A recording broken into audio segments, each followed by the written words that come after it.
दुवैजना हामी दुईटै हिरोइन दुई साइडमा थियौँ। उहाँले सबैलाई यसरी समाउनु भएको हो। त्यो हेरेसमेन्ट अनि त्यस एकदमै भारी शब्दहरू प्रयोग नगरिदिनु होला, एकदमै ठुलो शब्द हो त्यो भनेको होइन, त्यसरी समाउनु भएको थिएन। अब भारतीय होइन चलचित्रतिर पनि जाँदैछन् भन्ने खालका कुराहरू पनि आइरहेछ होइन, के हो खास? उषाजी आज यति सुन्दरी हुनुभएको छ होइन, यति राम्रै हुनुभएको छ, साँच्चीकै परी जस्तै बनेर आउनु भएको छ। यो ड्रेस कहाँबाट लाउनु भयो र कस्तो खालको ड्रेस हो? यो ड्रेस बनाइदिनु भएको हो मलाई हाम्रो भ्यालेन्टिनो द बुटिकबाट मेरो प्यारी सुकनिता चौलागाई दिदीले, र यस्तो प्रिटी ज्वेलरी मलाई पठाइदिनु भएको हो रत्नप्रभा केटिएमबाट। उहाँहरूलाई पनि एकदम थ्याङ्क यू भन्न चाहन्छु। र आज मेकअपमा मलाई एकदमै ब्युटिफुल बनाइदिनु भएको छ हाम्रो मेकअप बाई जानु दिदीले। सो सबैजनालाई आज मलाई यस्तो राम्ररी देखाउनमा हेल्प गर्नुभएकोमा सबैजनालाई थ्याङ्क यू। यहीँबाट कस्तो लाग्छ ऐनामा हेर्दाखेरि, विशेष गरी झट्ट ऐनामा हेर्दाखेरि चाहिँ? त्यस्तै म चाहिँ के हो भने मलाई मात्रै होइन सबैजनालाई पोजिटिभली आफूलाई माया गर्नुपर्छ भन्ने मान्छे हो होइन। अरू बाहिरतिर माया नखोज्ने, सुरुमा आफूलाई माया गर्ने मान्छे हो म पनि। त्यही भएर मलाई आफू राम्रै लाग्छ, त्यस्तो घमण्डको हिसाबले होइन, तर आफूलाई आफू राम्रो लाग्नुपर्छ भन्ने मान्छे हो म, राम्रै लाग्छ। आफ्नै हुन्छ नि ऐना हेर्दाखेरि चाहिँ मेरो चाहिँ यो चाहिँ सबैभन्दा राम्रो छ है भन्ने त्यस्तो के लाग्छ? त्यस्तो त तपाईँहरू हेर्ने मान्छेले हेर्ने आँखाले भनिदिने हो। मैले आफूले आफ्नो मेरो यो राम्रो छ, मेरो त्यो राम्रो छ, त्यो चाहिँ एकदमै अहमता भइन्छ फेरि। त्यही भएर त्यो चाहिँ हजुरहरूले भनिदिने हो। जस्तो आज अब ट्रेलर सबैभन्दा राम्रो picture. Thank you, oh my god thank you, धेरै भयो होला यो त। कस्तो लाग्छ त्यसो भए? खुसी लाग्छ, आफ्नो तारिफ सुन्दा कसलाई खुसी नलाग्ला, खुसी लाग्छ मलाई पनि। जस्तो अब फिल्म आउँदैछ होइन, फिल्म आउँदैछ, पल शाहसँग तपाईँको यो डेब्यू फिल्म आउँदैछ, कतिको एक्साइटेड हुनुहुन्छ? आज ट्रेलर हेरेर कतिको भावुक बन्नुभयो? म एकदमै धेरै एक्साइटेड छु, किनकि पहिलो चलचित्र एकदमै विशेष हुन्छ। पहिलो काम जे पनि गरिन्छ त्यो एकदमै विशेष हुन्छ होइन। अनि कतिको काम गरेको छु त्यो मूल्याङ्कन दर्शकहरूले गर्न बाँकी नै छ। अब माघ 16 गते फिल्म आउँदैछ, सबैलाई फेरि एकचोटि भन्न चाहन्छु कि माघ 16 गते हाम्रो फिल्म हेरिदिनु होला।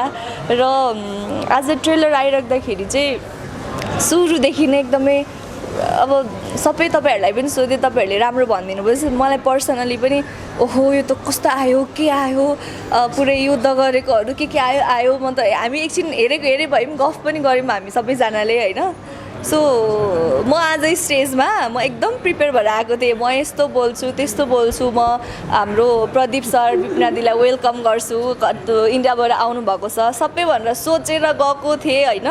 अब त्यो ट्रेलर हेरिसकेपछि मेरो दिमागै चलेन अनि त्यसपछि स्टेजमा गएर अगाडि त 1-2 शब्द राम्रो बोलेँ, त्यसपछि मलाई बोल्नै आएन, म एकदमै ब्ल्याङ्क भएँ। अलिकति भावुक सबैजना भयो, भावुक भन्दा पनि सबै कुराको मिश्रण थियो। त्यहाँ एकछिन हाँस्यो पनि, हाम्रो कमेडी पात्रहरूले हँसाउनु भयो पनि, त्यसपछि बुवाको आमाको मार्मिक कुरा, अब राधाकृष्णको माया, सबैजना हाम्रो साइग्रेसी सिमरन सबैको देख्दाखेरि ओभरअल राम्रो भएको छ ट्रेलर। अब यस्तो दर्शकको माया पाउँछ जस्तो लाग्छ। अब धेरैले चाहिँ अब तपाईँ र पल्साको जोडी निकै रुचाइराख्नु भएको छ अहिले, ट्रेलरदेखि गीतदेखि लिएर होइन, एकदम सुहाएको जोडी। अबको फिल्म इन्डस्ट्रीमा यो जोडी जम्छ भनिराखेको धेरै प्रतिक्रियाहरू आइरहेको छ होइन, तपाईँलाई चाहिँ कस्तो लाग्छ? यो सबै सुन्दा त खुसी लाग्छ, राम्रो लाग्छ। अब पहिल्यैदेखि काम गर्दै आइरहेको हामी, अनि पहिलेदेखि पनि भन्नुहुन्थ्यो, तर अहिले अलिकति ठुलो पर्दामा देख्दाखेरि सबैजनालाई अझै धेरै मन पर्यो। हामी पनि खुसी छौँ यो कुरामा, ठिक छ। केही दिन अगाडि एउटा प्रोग्राममा जाँदाखेरि होइन, त्यहाँ पलजीसँगको एउटा भिडियो भाइरल भयो होइन। धेरैले चाहिँ सोसियल मिडियामा अथवा यताउता अलिक पलले चाहिँ उषालाई हेरेसमेन्ट गरे भन्ने टाइपका तरिकाले भिडियोहरू हालेका थिए नि त। हो त्यो त्यस्तो खालको भिडियोहरू आएको थियो। वास्तवमा त्यो भिडियो तपाईँले देख्नुभयो होला सायद होइन, के भन्नुहुन्छ यस विषयमा चाहिँ? त्यसको लागि चाहिँ त्यो एकदमै गलत धारणाले बोल्नुभयो जसले लेख्नु भएको छ होइन, त्यो चाहिँ एकदमै गलत कुरा हो। त्यहाँनिर दुवैजना हामी दुईटै हिरोइन दुई साइडमा थियौँ। उहाँले सबैलाई यसरी समाउनु भएको हो। त्यो हेरेसमेन्ट अनि त्यस एकदमै भारी शब्दहरू प्रयोग नगरिदिनु होला, एकदमै ठुलो शब्द हो त्यो भनेको होइन। त्यसरी समाउनु भएको थिएन, नर्मल मजाले हामी अगाडि हात समाइरहेको थियौँ, अनि त्यसपछि यता घुमेपछि अप्ठ्यारो भएर चाहिँ त्यसपछि ठाउँ अनब्यालेन्स भएर चाहिँ समाउनु भएको दुवैजनालाई। त्यस्तो त मैले देखेको थिइनँ, कसले लेख्नु भएछ, नराम्रो लाग्यो सुन्दा। अब जस्तो धेरैले चाहिँ अब उषा उप्रेती अब भारतीय होइन चलचित्रतिर पनि जाँदैछन् भन्ने खालका कुराहरू पनि आइरहेछ होइन के हो खास के हो भने अब यो चाहिँ त्यसरी जाँदैछिन् भन्दा अहिले कुदेर गइहाल्ने त होइन होइन जस्तै हाम्रो प्रदीप सरले काहीँ कतै उहाँहरूलाई मैले गरेको कामहरू अब महिना दिनसम्म सबैजना बसेर हाँसखेल गऱ्यौँ रमाइलो गऱ्यौँ काम गऱ्यौँ मेरो काम मन पराइदिनु भयो प्रदीप सर अनि प्रदीप सरको म्याम कल्याणी म्यामले मलाई एकदमै तारिफ गरिरहनु भएको हुन्थ्यो हामी बसेर घन्टौँ गफ पनि गर्थ्यौँ अनि उहाँहरूले चाहिँ आफ्नो तर्फबाट तिम्रो लागि पनि हामी केही गर्न सक्छौँ भनेर मेरो लागि काहीँ कतै कुरा चलाउनु भएको हो अब त्यो कुरा मैसँग बसेर त कुरा भएको छैन अब हाम्रो चन्द्र सरहरू अब प्रदीप सरहरू उहाँहरू बसेर कुरा भएको होला म समक्ष चाहिँ बसेर ल उषा यस्तो हो यो छ भनेर चाहिँ त्यसरी कुरा आएको छैन तर कुरा चाहिँ चलेको छ भनेर मलाई पनि त्यति नै जानकारी छ एक्ट त लाइयोवाला होइन रियल सुपरस्टार यो रियल सुपरस्टार भन्दा रियल हिरो ठिक हुन्थ्यो कि तपाईँलाई रियल सुपरस्टार भन्दाखेरि चाहिँ अरू सुपरस्टार चाहिँ फेक हुन् जस्तो सुन्यो कि तपाईँलाई के लाग्छ त्यस्तो मैले पनि भर्खर देखेँ होइन मलाई थाहा थिएन यो टाइटल दिइँदैछ भनेर सायद मेकरलाई सोध्नुपर्ने हो र मेकरले भन्नुहुन्छ होला सायद र तपाईँलाई चाहिँ के लाग्छ तपाईँ रियल सुपरस्टार हो कि होइन होइन आफूलाई त भन्न मिल्दैन केही पनि सर मेकरले एउटा टाइटल दिनुभएको रहेछ मलाई थाहा थिएन साँच्चीकै यो कुरा चाहिँ तर खुसी छु म थ्याङ्क यू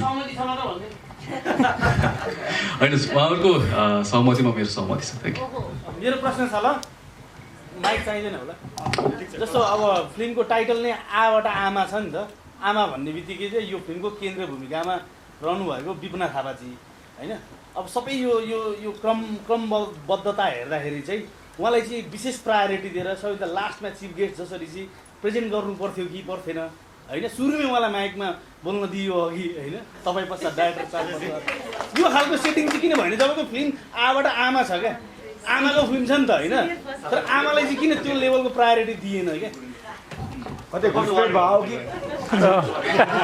यसमा अनुपजी खासमा के हो भने प्रोग्रामको सेड्युल वाइज नै हो भने चाहिँ त्यो सेड्युल पनि कहिलेकाहीँ प्रोग्राम चलाइरहँदाखेरि नमिल्न पनि सक्छ तर हाम्रो प्राथमिकता चाहिँ चन्द्रजी हामीले अघि करणजीले चाहिँ सुरुमा विपनाजीलाई बोल्न दिनुपर्छ है किनभने प्राथमिकता पहिलो सिनियरलाई दिनुपर्छ भन्ने कुरा नै भएको कारणले गर्दा आबाट आमा सो आमा भनेको विपनाजी हो त्यो कारणले गर्दा मैले विपनाजीलाई दिएको यो हाम्रो सबै टिमको सल्लाह हो यसमा विपनाजीले पनि कुनै त्यस्तो दुःख मनाऊ मलाई सुरुमै बोल्न दियो वा मलाई लास्टमा बोल्न दिनु पर्थ्यो भन्ने चाहिँ छैन होला जस्तो लाग्छ के हो विपनाजी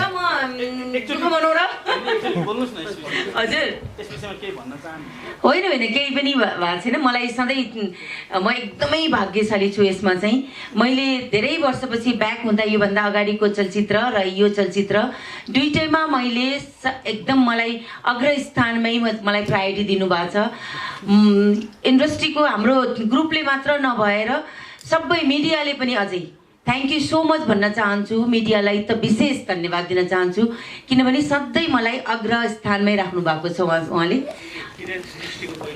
सृष्टिको पहिलो नाम आबाट आमा त्यो भएर मलाई हरेक चिजमा चाहिँ पहिलो स्थानमा राख्नु भएको छ खाना खाने बेला मैले भनेको छु पलले यस्तो खाँदाखेरि दिदीले खानुभयो भनेर सोध्थ्यो होइन उसले सबै आर्टिस्टहरूले उषाले त्यस्तै गरेर हाम्रो साई ग्रेस अनि सिमरन सबैले मलाई त्यति नै प्रायोरिटी मैले भने नि त्यो मैले कमाएको चिज हो क्या मैले मेरो सिनियरहरूलाई जे गर्थेँ त्यो चिज मैले मेरो जुनियरबाट पाएँ गिभ एन्ड टेक प्रदीप सरको कुरा गर्दाखेरि प्रदीप सरको त मैले भने नि धेरै चिजहरू मैले सिक्ने मौका पाएँ अझै अहिले यति धेरै कि यहाँ तक कि एउटा फुड उहाँले म एउटा सानो कुरा यस्तो एकदम पललाई ढिला भइसक्यो सरको एउटा कुरा भन्छु उहाँ कफी र पानी परिरहेको थियो कफी र बिस्किट खाँदै भइसक्यो खाँदाखेरि ठ्याक्क बिस्किट भुइँमा खस्यो क्या माटोमा अनि प्रदीप सरले स्याट्ट काहीँ नहेरिकन बिस्किट उठाइसक्यो फुकेर सबैतिरबाट फुकेर हामी सानो बेलामा यस्तो यस्तो पुसेर खान्थ्यौँ नि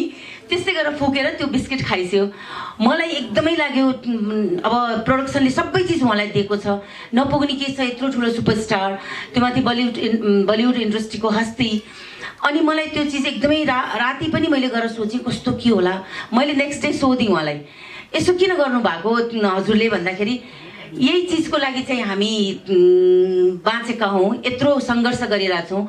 यहाँ जति पनि हाम्रो युनिटमा जति पनि हुनुहुन्छ सबैले यही चिजको लागि गरेको हो। यो चिजलाई हामीले कहिले पनि अपमान गर्नु हुँदैन।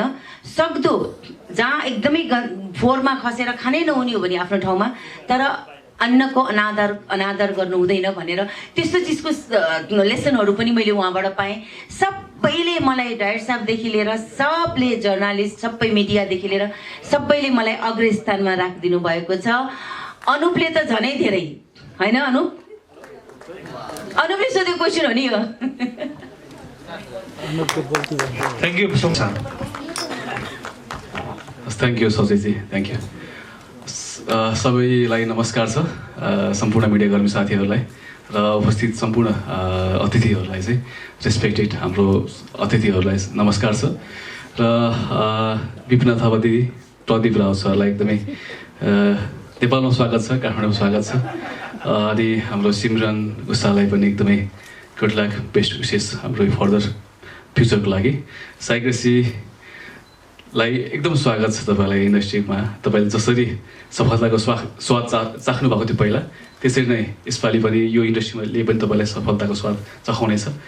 र अनि मेरो आदरणीय दाई, मेरो चन्द्रपन्त दाईलाई विशेष धन्यवाद छ। मलाई बोल्न गाह्रो भइरहेको छ, किनभने अहिले ट्रेलरबाट म पनि बाहिर निस्किन सकिरहेको छैन, एकदम गाह्रो भावुक भइरहेको छु म।